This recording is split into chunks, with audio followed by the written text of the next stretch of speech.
नमस्कार, आप देख रहे हैं राज्यसभा टीवी। आपके साथ मैं हूं अंकिता। सबसे पहले एक नजर डालेंगे इस वक्त की सुर्खियों पर।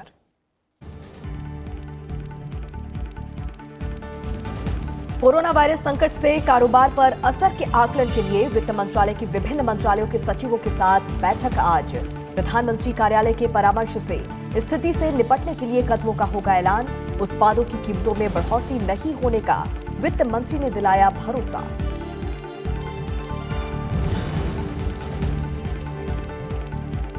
चीन में घातक कोरोना वायरस से अब तक 2000 से ज्यादा लोगों की मौत। वुहान से और भारतीयों को वापस लाने, दवाएं और स्वास्थ्य उपकरण पहुंचाने के लिए C-17 विमान भेजेगा भारत। रूस ने चीनी नागरिकों के प्रवेश पर लगाई रोक।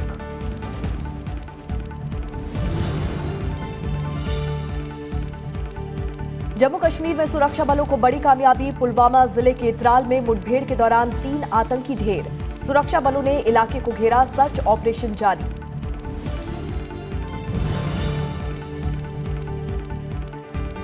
अहमदाबाद में अमेरिकी राष्ट्रपति डोनाल्ड ट्रंप के स्वागत की तैयारियां जोरों पर। साबरमती आश्रम पहुंचने पर राष्ट्रपति ट्रंप को महात्मा गांधी के जीवन पर आधारित किताबें, चित्र और चरखा किए जाएंगे भेंट। आश्रम का दौरा करने वाले पहले अमेरिकी राष्ट्रपति होंगे Trump.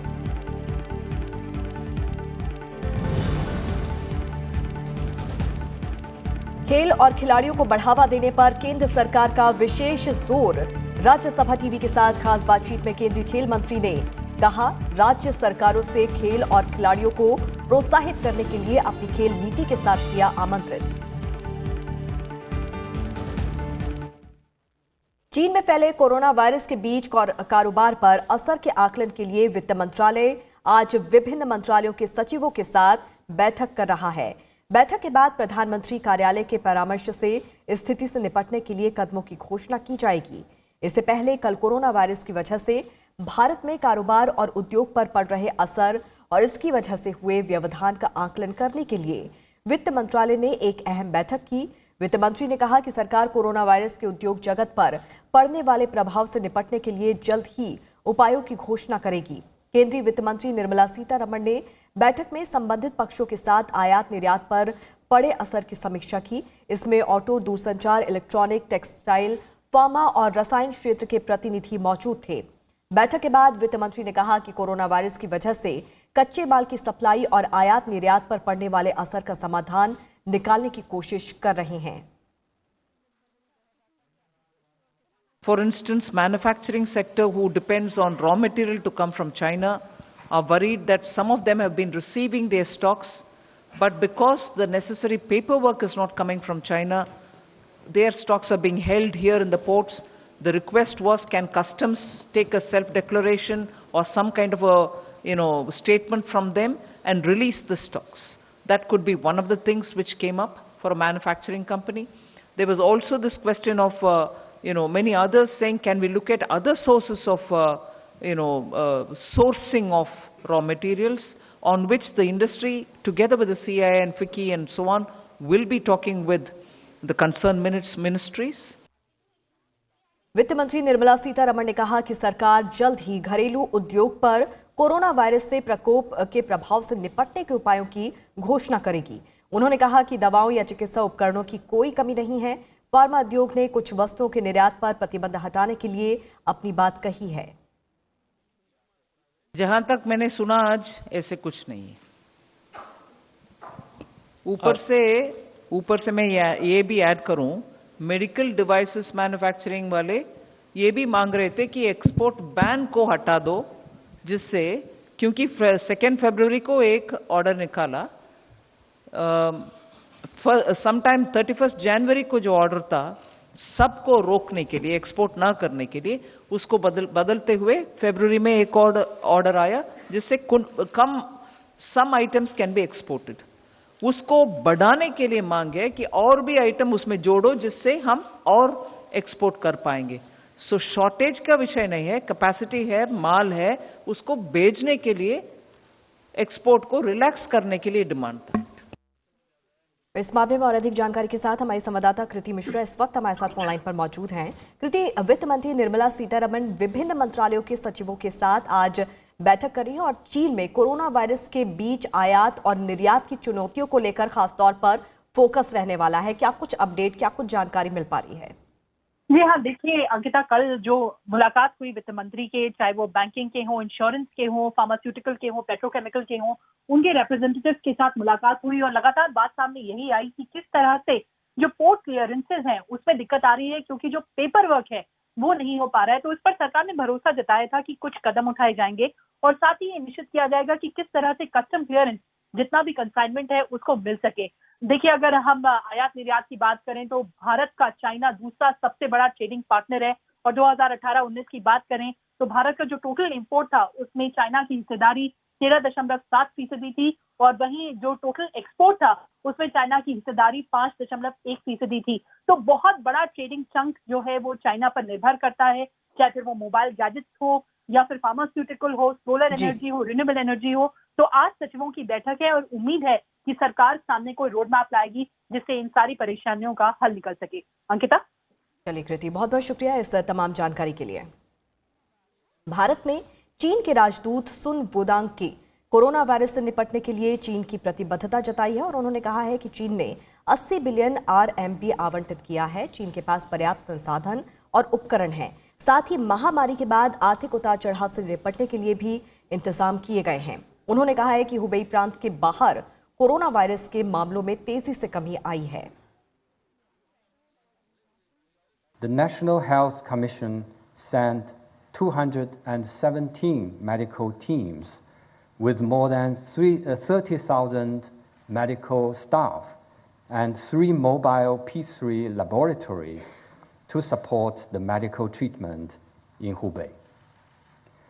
We have opened 11,000 highway green channels for emergency and protective supplies throughout the country. चीन के राजदूत सुन विदोंग ने प्रधानमंत्री नरेंद्र मोदी को इस अवसर पर चीन के साथ एकजुटता दर्शाने के लिए धन्यवाद दिया।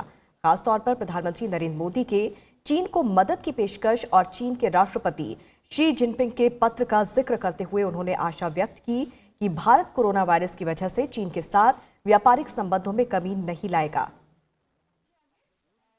Since the outbreak of the epidemic, many foreign friends, including Indian friends, have been encouraging Wuhan and China.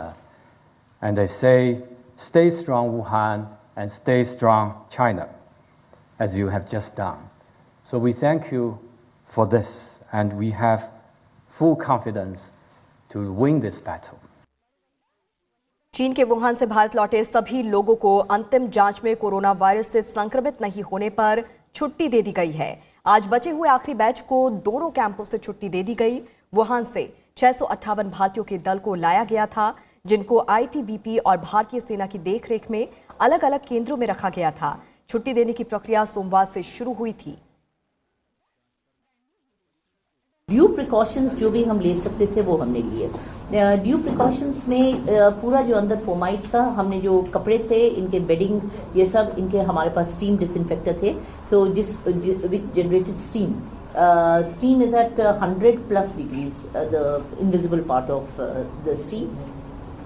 उससे हमने सारे इनके बेडिंग एवरी डे डिसइंफेक्ट होते थे। एंड बाकी का कमरे के अंदर फॉगिंग होती थी। हमारे पास एक जो सॉल्यूशंस थे तो हम लोग वो यूज करते थे। इस बीच भारत वुहान से भारतीयों को लाने के ऑपरेशन को जारी रखते हुए सेना के विशेष विमान C-17 ग्लोब मास्टर को वुहान भेज रहा है। भारतीय वायुसेना का सबसे बड़ा ये विमान गुरुवार को रवाना होगा। विमान के जरिए भारत बड़ी संख्या में स्वास्थ्य उपकरण और दवाइयों को चीन ले जाएगा और वापसी में वहां से भारतीयों के दल को लेकर आएगा। इस बीच चीन में कोरोना वायरस से मरने वालों का आंकड़ा 2000 के पार पहुंच चुका है। इस संक्रमण से सबसे अधिक ग्रस्त हुबेई प्रांत में 93 और लोग इस महामारी के शिकार हो गए हैं। इसके अलावा आज हांगकांग में भी एक व्यक्ति की मौत हुई है। हांगकांग में कोरोना वायरस के संक्रमण से होने वाली ये दूसरी मौत है। वहीं कोरोना वायरस के फैलने की आशंका को देखते हुए रूस ने अपने यहां चीनी नागरिकों के आने पर पाबंदी लगा दी है। यह आदेश 20 फरवरी से लागू होगा।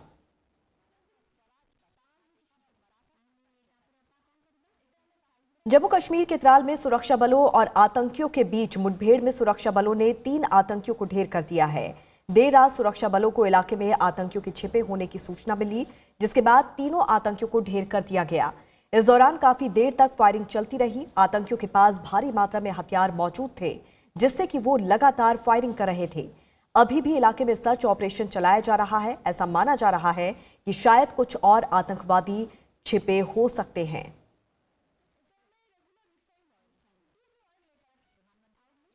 जम्मू कश्मीर में पंचायत उपचुनाव सुरक्षा मुद्दों और क्षेत्रीय राजनीतिक दलों की अनिच्छा के कारण स्थगित कर दिए गए हैं। ये उपचुनाव 5 से 20 मार्च के बीच 8 चरणों में कराए जाने थे। उपचुनाव का नया कार्यक्रम अभी घोषित नहीं हुआ है।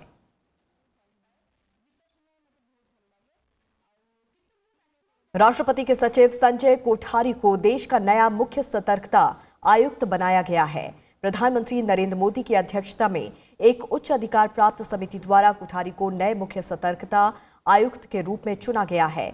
इस समिति ने बहुमत के फैसले के साथ पूर्व सूचना और प्रसारण सचिव बिमल जुल्का को केंद्रीय सूचना आयोग में नए मुख्य सूचना आयुक्त के रूप में चुना है। सार्वजनिक परिवहन और सरकारी वाहनों को इलेक्ट्रिक वाहनों में तब्दील करने के मामले की आज सुप्रीम कोर्ट में सुनवाई हुई। सुप्रीम कोर्ट ने केंद्रीय परिवहन मंत्री नितिन गडकरी को सुप्रीम कोर्ट की सुनवाई में मदद के लिए आमंत्रण देने की पेशकश की। सुप्रीम कोर्ट ने केंद्र सरकार को 4 हफ्ते में बैठक कर इलेक्ट्रिक वाहनों से संबंधित मामलों में विचार करने के लिए कहा है। सुप्रीम कोर्ट ने कहा है कि प्रदूषण को लेकर समझौता नहीं किया जा सकता।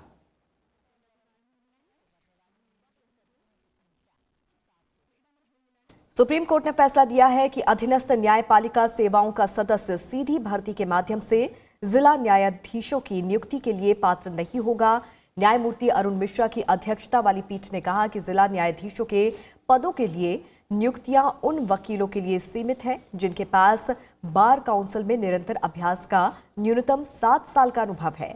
अनुच्छेद 233 उपखंड 2 में कहा गया है कि एक व्यक्ति जो पहले से ही संघ या राज्य की सेवा में है, वो जिला न्यायाधीश के रूप में नियुक्त होने के योग्य नहीं होगा।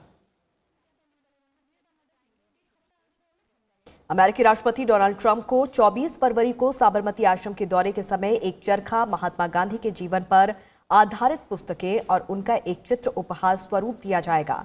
साबरमती नदी के किनारे स्थित आश्रम में राष्ट्रपति ट्रंप के दौरे में उनके साथ प्रधानमंत्री नरेंद्र मोदी मौजूद रहेंगे। राष्ट्रपति ट्रंप आश्रम का दौरा करने वाले पहले अमेरिकी राष्ट्रपति होंगे। गांधी आश्रम के नाम से प्रसिद्ध ये स्थान स्वतंत्रता आंदोलन के समय 1917 से 1930 तक गांधी जी का आवास रहा था। अमेरिकी राष्ट्रपति ट्रंप, प्रथम अमेरिकी महिला नागरिक मेलानिया ट्रंप और प्रधानमंत्री नरेंद्र मोदी आश्रम में करीब आधा घंटा बिताएंगे। आश्रम राष्ट्रपति ट्रंप को गांधी जी का पोस्टरेट भी उपहार में देगा। उन्हें चरखे के साथ एक नोट दिया जाएगा जिसमें देश के स्वतंत्रता संघर्ष में इसके महत्व का वर्णन होगा। राष्ट्रपति ट्रंप और प्रधानमंत्री एक रोड शो में भी शामिल होंगे जो अहमदाबाद हवाई अड्डे से शुरू होगा और आश्रम से गुजरते हुए मोटेरा में क्रिकेट स्टेडियम में समाप्त होगा। अमेरिकी राष्ट्रपति अहमदाबाद से अपनी 2 दिवसीय भारत यात्रा शुरू करेंगे। रोड शो के बाद दोनों नेताओं का मोटेरा में नवनिर्मित स्टेडियम का उद्घाटन का कार्यक्रम है, जहां नमस्ते ट्रंप नामक कार्यक्रम में करीब 1 लाख लोग शामिल हो सकते हैं। राष्ट्रपति ट्रंप ने भी इस यात्रा को लेकर उत्सुकता जताई है। To like Prime Minister Modi a lot, and he told me we'll have 7 million people between the airport and the event. And the stadium, I understand, is sort of semi under construction, but it's going to be the largest stadium in the world, so it's going to be very exciting. But he says between the stadium and the airport, we'll have about 7 million people, so it's going to be very exciting. अमेरिकी राष्ट्रपति Donald Trump और उनकी पत्नी Melania Trump 24 और 25 फरवरी को भारत यात्रा पर आ रहे हैं। अहमदाबाद में उनके स्वागत के लिए भव्य तैयारियां की जा रही हैं। मुख्य कार्यक्रम अहमदाबाद के मोटेरा स्टेडियम में होगा। कार्यक्रम का नाम नमस्ते ट्रंप रखा गया है। इस दौरान वो दुनिया के सबसे बड़े क्रिकेट स्टेडियम का प्रधानमंत्री नरेंद्र मोदी के साथ उद्घाटन करेंगे। वो अहमदाबाद में एक रोड शो में शामिल होंगे और साबरमती आश्रम का दौरा भी करेंगे।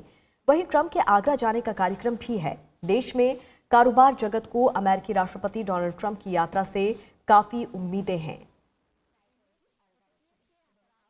It will help the domestic industry by generating the employment, because these are the major employment generating factors. Foreign investment, FDI, which is contributing a major source of investments in India.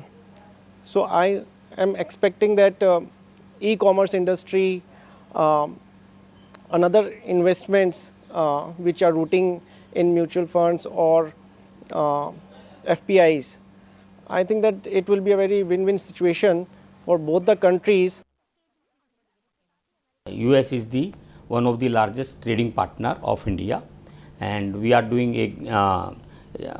India is doing a export of more than $52 billion in 2018-19, and we have trade surplus. So in a recent time, certain disputes were there, but we are expecting that with this visit things will be resolved amicably. रक्षा विशेषज्ञ पीके सहगल ने कहा है कि Trump की भारत यात्रा पर पाकिस्तान और चीन की बहुत बारीक नजर होगी, साथ ही कई रक्षा सौदों को भी मंजूरी मिल सकती है। उन्होंने कहा कि अपाचे हेलीकॉप्टर से लेकर दिल्ली के एयर डिफेंस के लिए integrated air defence missile system पर भी समझौता हो सकता है।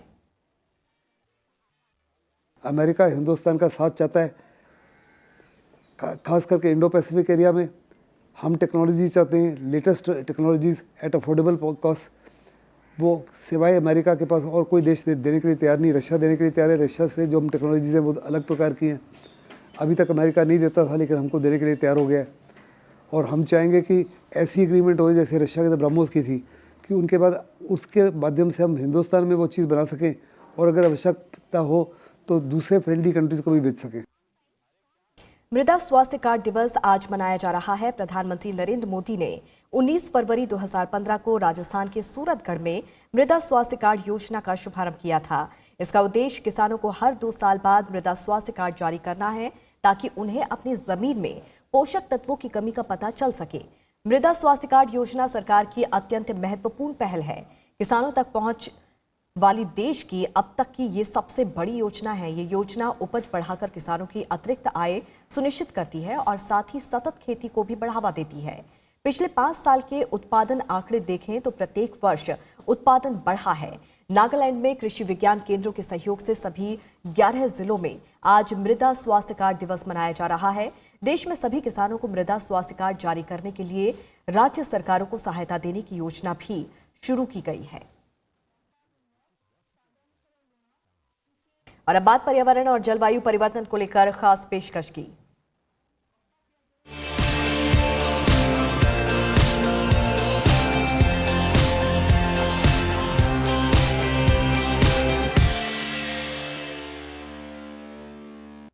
पूर्वोत्तर भारत में 66 पक्षियों की प्रजातियों पर विलुप्त होने का खतरा मंडरा रहा है। प्रवासी प्रजातियों के संरक्षण को लेकर आयोजित 13वें कॉन्फ्रेंस ऑफ पार्टीज यानी कि COP13 के सम्मेलन में इन पक्षियों को उच्च संरक्षण की श्रेणी में रखा गया है। रिपोर्ट के मुताबिक इनमें से 23 प्रजातियां अरुणाचल प्रदेश में हैं, वहीं असम में 22, मणिपुर में 7, मेघालय में 3, मिजोरम में 4, नागालैंड में 5 और त्रिपुरा में 2 प्रजातियां विलुप्त हो रही हैं। रिपोर्ट के मुताबिक वर्षा वनों का संरक्षण कर इन प्रजातियों को बचाया जा सकता है।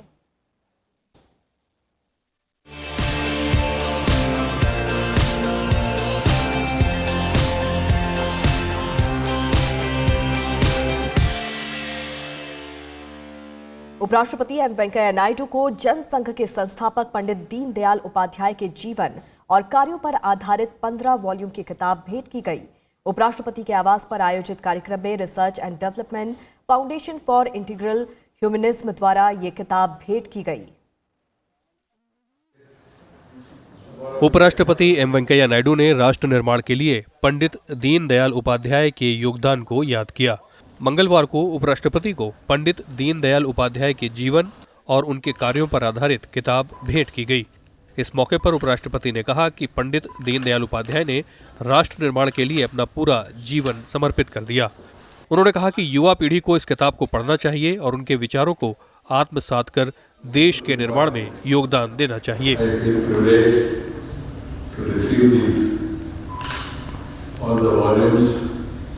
I would like to compliment the authors, the publishers, and also the people who are responsible for bringing out these complex works of Pandit Deendayal Upadhyay. Here is a short narrative that documents the इस दौरान पंडित दीनदयाल उपाध्याय के जीवन और संघर्ष पर आधारित एक documentary film भी दिखाई गई। पुस्तक के संपादक महेश चंद्र शर्मा ने कहा कि दुनिया का कोई ऐसा विषय नहीं है जिस पर पंडित दीनदयाल उपाध्याय ने अपने विचार न रखे हों। उनका संपूर्ण साहित्य वास्तव में बहुत पहले आना चाहिए था, पर विलंब हुआ। यह उनके जाने के 50 साल बाद आया है। यदि यही साहित्य 20-25 साल पहले आता तो यह 15 नहीं 30 खंडों में होता। पंडित दीनदयाल उपाध्याय के राष्ट्रीय महत्व से जुड़े सभी विचारों को इस किताब में शामिल किया गया है। किताब के सभी खंडों में उनकी जीवन यात्रा समेत राजनीतिक दर्शन और संघर्षों का बखूबी जिक्र किया गया है। देश पंडित दीनदयाल उपाध्याय को एक राजनेता के तौर पर जानता है, लेकिन इस पुस्तक के माध्यम से इस बात को बताने की कोशिश की गई है कि पंडित दीनदयाल उपाध्याय ने एक युग ऋषि की हैसियत से किस तरह से सत्ता की राजनीति को न करते हुए वैकल्पिक राजनीति का दर्शन पूरे देश को दिया। इस चीज़ को बखूबी समझाया गया है। कैमरामैन जितेंद्र सिंह के साथ मोहम्मद फातेह टीपू, राज्यसभा टीवी। उपराष्ट्रपति एम वेंकैया नायडू ने कंबाला दौड़ यानी कि भैंसों की परंपरागत दौड़ में रिकॉर्ड बनाने वाले निशांत शेट्टी को बधाई दी है। उपराष्ट्रपति ने ट्वीट किया कि कंबाला जैसे खेलों के आयोजनों के माध्यम से छिपी प्रतिभा को पहचाना जा रहा है। निशांत शेट्टी ने सिर्फ 9.51 मिनट में 100 मीटर की दौड़ लगाई है। निशांत शेट्टी ने कंबाला दौड़ में ये रिकॉर्ड बनाया। हाल ही में श्रीनिवास गौड़ा ने 100 मीटर की दूरी सिर्फ और सिर्फ 9.55 सेकंड में पूरी की थी। एशियाई कुश्ती चैंपियनशिप में भारत के सुनील कुमार ने 87 किलोग्राम वर्ग के फाइनल में किर्गिस्तान के आजाद सालिदिनोव को 5-0 से हराकर स्वर्ण पदक जीत लिया है। इसी के साथ ग्रीको रोमन में भारत के स्वर्ण पदक का इंतजार 27 साल बाद खत्म हुआ। भारतीय पहलवान सुनील कुमार के गोल्ड मेडल जीतने पर उपराष्ट्रपति एम वेंकैया नायडू ने ट्वीट कर 27 साल बाद मिली इस कामयाबी पर बधाई दी है। केंद्र सरकार ने राज्य सरकारों से खेल और खिलाड़ियों को प्रोत्साहित करने के लिए अपनी खेल नीति के साथ आमंत्रित किया है। राज्यसभा टीवी के साथ खास मुलाकात में केंद्रीय खेल मंत्री किरण रिजिजू ने कहा कि प्रत्येक राज्य को अपनी ताकत और कमजोरियों का आकलन करना चाहिए।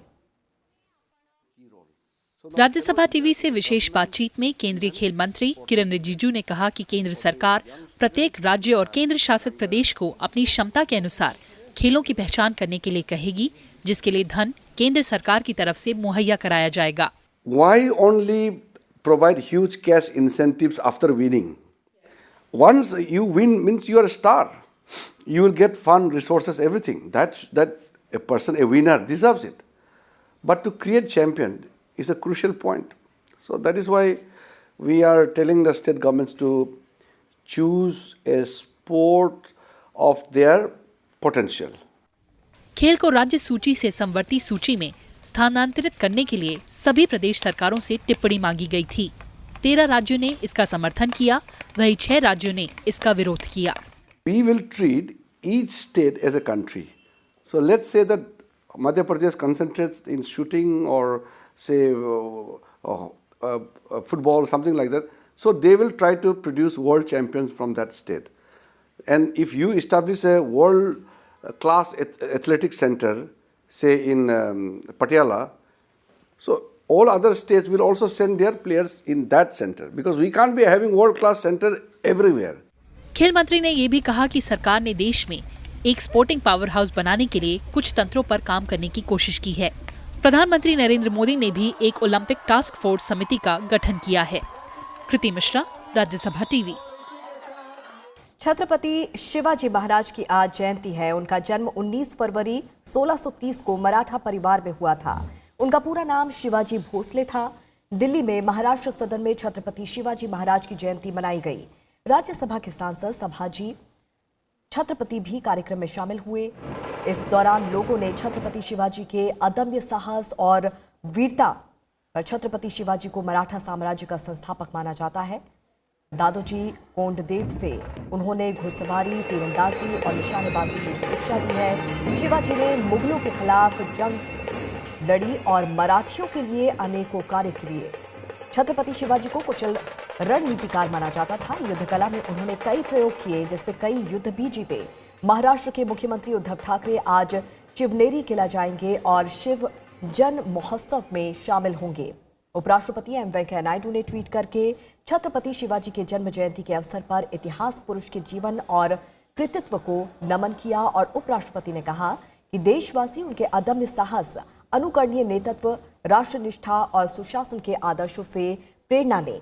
प्रधानमंत्री नरेंद्र मोदी ने भारत माता के महान सपूतों में से एक, साहस, करुणा और सुशासन के अवतार छत्रपति शिवाजी को उनकी जयंती पर नमन किया। प्रधानमंत्री ने कहा कि शिवाजी का जीवन आज भी लाखों लोगों को प्रेरित करता है। आज स्वतंत्रता सेनानी, समाजसेवी और विचारक गोपाल कृष्ण गोखले की पुण्यतिथि है। गोखले भारतीय राष्ट्रीय आंदोलन के मार्गदर्शकों में से एक थे। वो भारतीय राष्ट्रीय कांग्रेस के नेता भी रहे। राजनीति के अलावा उन्होंने समाज सुधार के लिए भी काफी काम किया। उन्होंने सर्वेंट्स ऑफ इंडिया सोसाइटी संस्था की स्थापना की, जो आम लोगों के हितों के लिए समर्पित थी। 1899 में बंबई विधानसभा के लिए और 1902 में इंपीरियल विधान परिषद के निर्वाचित वो किए गए। ये भारत लोक सेवा समाज के संस्थापक और अध्यक्ष थे। देश की आज़ादी और राष्ट्र निर्माण में गोपाल कृष्ण गोखले का अहम योगदान रहा। उदारवादी विचारों के लिए मशहूर 1915 में आज ही के दिन उनका निधन हो गया। राष्ट्रीय स्वयंसेवक संघ के दूसरे सरसंघचालक माधवराव सदाशिवराव गोवलकर की आज जयंती है। संघ में उनको गुरुजी के नाम से पुकारा जाता है। 19 फरवरी 1906 को जन्मे महाराष्ट्र के रामटेक में जन्मे गोलवलकर का जीवन दर्शन ने लाखों लोगों को प्रेरणा दी है। राष्ट्रीय स्वयंसेवक संघ के पहले सरसंघचालक डॉक्टर केशवराव बलिराम हेडगेवार के निधन के बाद 1940 में उन्होंने संघ का कार्य संभाला। उनके मार्गदर्शन में संघ कार्य को नया विस्तार मिला। और इसी के साथ इस बुलेटिन में फिलहाल इतना ही। अंत में एक नजर डाल लेते हैं देश के प्रमुख शहरों के मौसम के हाल पर। नमस्कार।